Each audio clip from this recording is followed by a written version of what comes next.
我哋冇見5年，一見面你就揾支槍對住我，知唔知我哋當日嘅行動點解會失敗？點解？因為有人打咗個電話俾八面佛，話俾佢聽有內鬼，要終止交易。喂，阿偉死咗啦，理解嘅嘛偶像？段坤我攞緊，耶穌都留唔住佢，我話嘅。你係咪男人嚟㗎？你要報仇揾我哋兩個啊嘛！你唔應該偷個老婆同個女。咁個世界係咁殘酷㗎啦，我都冇得揀，你以為你有得揀？你好慘，你冇得揀，但唔代表佢傷天害理、殺人放火㗎嘛。咁我點啊？我喺泰國低支槍，冇子彈㗎。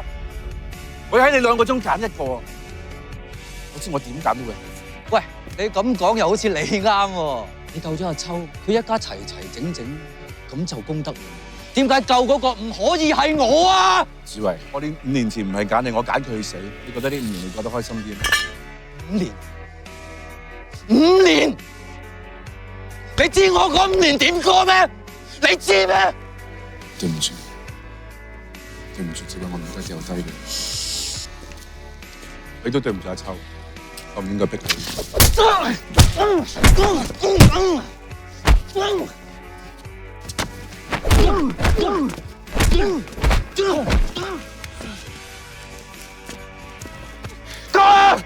係我當年打俾八面佛，冇選先會搞成咁嘅。我認我喺泰國，我係怕死。我諗住打俾八面佛，只係取消交易，我冇諗住會害死你兄弟。我都好想當日喺泰國死嗰個係我都好想當日跌落鱷魚潭嗰係我。對唔住，對唔住。